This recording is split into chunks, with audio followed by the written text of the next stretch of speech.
Bonjour tout le monde, moi c'est Abdelhamid Abakar Inda, étudiant en Master 1, mention informatique, parcours système logiciel en environnement distribué, en faculté des sciences et technologies de l'université de Ngaoundéré. Je suis ici présent devant vous, c'est pour vous présenter un petit travail sur le thème les attaques dans les réseaux des capteurs. Donc, les attaques dans les réseaux des capteurs sont vastes. Bon, je vais essayer de vous expliquer les différentes parties et après, je vais essayer d'éclaircir chaque partie. Donc, parmi les attaques des réseaux des capteurs, nous avons l'écoute passive du réseau, nous avons les compromis du nœud, injection de nœuds malveillants, le mauvais fonctionnement d'un nœud, la panne d'un nœud,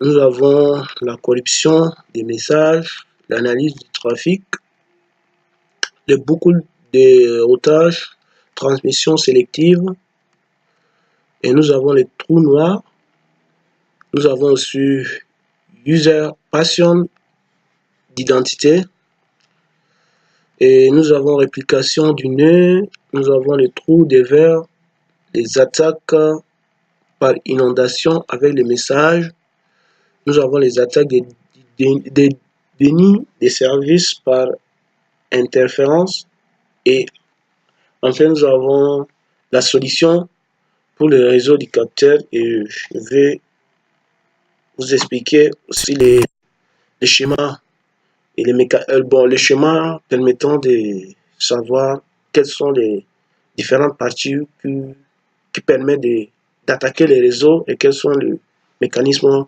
qui empêchent un attaquant d'accéder dans notre réseau des capteurs.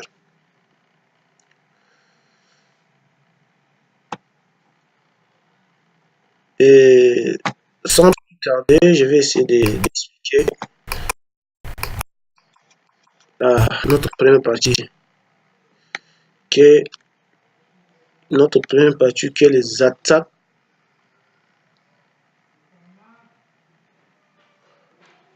les écoutes passives du réseau. Dans cette partie, on peut dire qu'un attaquant peut disposer d'un équipement puissant. Un équipement puissant qui lui permettra de collecter les informations et de faire les échanges des réseaux de capteurs s'ils ne sont pas chiffrés, c'est-à-dire s'ils ne sont pas sécurisés, les mécanismes ne sont pas en bon état. Donc, il peut avoir l'accessibilité dans notre réseau.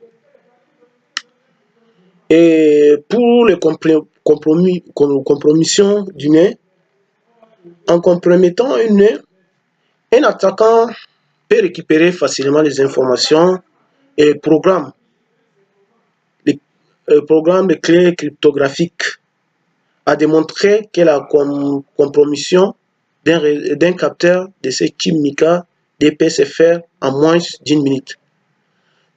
Bon, dans cette partie, si un attaquant peut accéder avec le nœud, il peut quand même avoir certaines failles encryptant les nœuds avec les différents aspects qui nous permettent d'accéder très facilement dans notre réseau. Pour l'injection de nœuds malveillants. Ici, un attaquant peut ajouter dans les réseaux malveillants pour injecter des données falsifiant dans les réseaux. Ici, bon, ça, un attaquant ici peut très facilement d'injecter le virus, bon, comme un virus comme ça. C'est un système, l'injection malveillante, donc comme un virus pour accéder très facilement dans notre réseau. Et d'habitude, ces nœuds seront plus robustes pour attirer les messages des autres nœuds. Donc, et le message que les attaquants peuvent transmettre est très facile. C'est un mécanisme très facile qui lui permettra d'accéder très facilement dans notre nœud. Car dans les réseaux des capteurs sans fil, le choix du meilleur chemin par les algorithmes de routage se base sur plusieurs paramètres, parmi lesquels l'énergie et la puissance de calcul du nœud. Donc, il peut aussi très facilement, dans cette partie, avec les algorithmes des chiffres. Un algorithme, c'est juste avec certains aspects, il va essayer de calculer les calculs de puissance avec les différents chemins, avec les formules qui lui permettra d'accéder facilement dans le nœud. Ça, c'est avec l'injection de nœuds malveillants. Dans le mauvais fonctionnement de nœud, le mauvais fonctionnement de nœud peut générer des données inexactes qui peuvent mettre en péril l'intégrité du réseau. Dans cette partie, lorsque notre nœud n'est pas bien fonctionné, c'est-à-dire les mécanismes ou bien les algorithmes, les collections des données ne sont pas bien mises en place, on peut aussi très facilement attaquer les systèmes. La panne, dans la partie des pannes de nœuds, on peut aussi rencontrer certaines pannes. La panne de nœud peut affecter le fonctionnement du réseau, surtout quand ce nœud est en chair grappe, alors que le protocole de routage doit être robuste pour annuler l'effet d'une telle panne en construisant le chemin de routage alternatif. Ici, lorsque le nœud n'est pas bien sécurisé, on peut quand même rencontrer quelques pannes. Et le chemin d'un nœud soit plus ouvert. Et si un attaquant veut accéder, il peut avoir l'accès très facilement.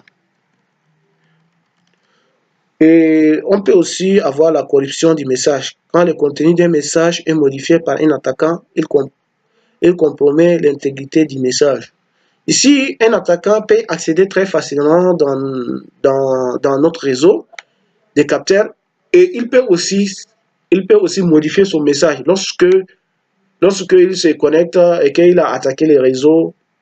Prochainement, il peut avoir très facilement d'accéder si les informations n'est pas modifiées. Il peut laisser certains messages qui lui permettra d'accéder très facilement prochainement s'il souhaite.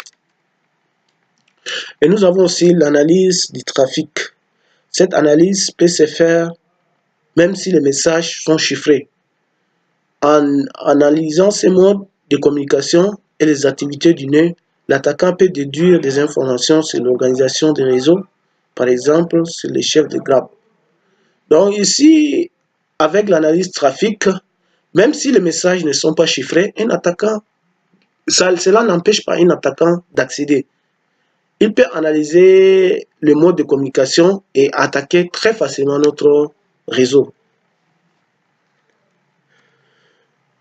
Et on peut aussi avoir le boucle de routage. Dans notre boucle de routage, ce type d'attaque vise l'information échangée entre le nœud, le rejet ou les modifications des informations de routage par un attaquant génère des faux messages d'erreur. Les boucles de routage attirent ou repoussent le trafic dans les réseaux. Ici, lorsque notre routeur est bloqué et les informations sont changées, cela empêche à un attaquant d'accéder. C'est-à-dire lorsqu'il veut injecter son virus, le système lui renvoie un message d'erreur, c'est-à-dire qu'il n'aura pas l'accessibilité. Et on peut aussi avoir une transmission sélective. Et dans ce cas, supposons que tous les nœuds participent à la propagation des messages dans les réseaux. Dans cette attaque, le nœud malveillant supprime quelques messages au lieu de transmettre. L'efficacité de cette attaque dépend de deux facteurs. Le premier est la place du nœud malveillant. Plus il proche de la station de base, plus il reçoit des messages. Deuxièmement, est le pourcentage des messages qu'il supprime.